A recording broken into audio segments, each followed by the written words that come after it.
Hello learners of all ages, my name is Mr. Montgomery. I teach 4th and 5th grade math, and today we're going to be talking about relating customary units of capacity. Now capacity is how much liquid an item can hold. And so here with customary units, we have fluid ounces, cups, pints, quarts, and gallons for how we measure items.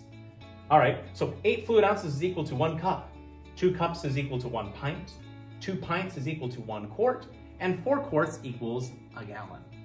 Now, again, the conversion rate is similar all the way across the board. If we're going from a smaller unit of measurement to a larger unit of measurement, we're going to divide. If we're going from a larger unit of measurement to a smaller unit of measurement, we're going to multiply. Or sometimes I say we're going to turn them kind of into fractions, and we're doing something called cross-multiplying and dividing to find the missing unit. You'll find that in 6th and 7th grade that you'll also be doing cross-multiplying and dividing to find your answers with missing numerators or denominators of equivalent fractions. So let's take a look at the example that we have. 10 quarts equals how many pints? Well, we're going from a larger unit of measurement to a smaller unit of measurement, or capacity, sorry. A larger unit of capacity to a smaller unit of capacity. So we're going to be multiplying, but I like to put the conversion rate underneath. That way we can kind of turn it into a fractional type of thing. So let's see, how many quarts? 1 quart equals 2 pints.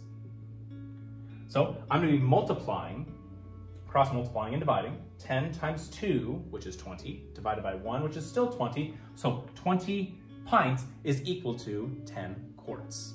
And now we're going from 10 quarts to how many gallons? Well, going from quarts to gallons, that's going from a smaller unit of measurement to a larger unit of measurement. So that means that we're going to be still using the conversions, but we're going to keep in mind that smaller to larger means divide. So equals 1 gallon. All right, so it equals that. So if I cross multiply and divide, 10 times 1 is 10. 10 divided by 4, that's what we're trying to get to. 10 divided by 4.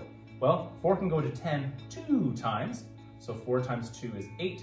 And I have a remainder of 2, which is 2 and 2/4, which is simplified.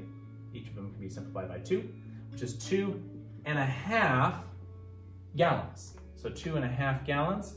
Or I could say it's 2 gallons with 2 quarts left over because I have a remainder of 2. I could also write this 2 gallons and 2 quarts left over. Now, every once in a while, your math book is going to be asking you to do a conversion where it has 2 different conversions over here. What I mean by that is we know that if it's in cups and fluid ounces, it means that there's going to be a number that 60 does not go into evenly, just like our last lesson. We saw that it was 2.5 gallons was in that in the answer, and I showed that the remainder of 2 showed that there was 2 quarts, excuse me, 2 quarts left over. That's the same thing we're going to be doing here. We're going to put the conversion right off the bat. So 8 fluid ounces is equal to 1 cup. All right, so I'm going from a smaller unit to a larger unit, which means we're going to divide. I'm going to put division up here. So cross multiply, 60 times 1, which is 60. 60 divided by 8. 60 divided by 8. Well, 8 can go into 64 8 times, which means 8 can go into 67 times, which is 56, making sure. All right, subtract, I have 5 and 10. So 10 minus 6 is 4.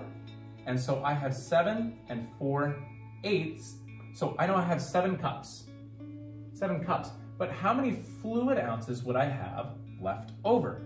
Well, I would have 4 of the 8. So that would be 4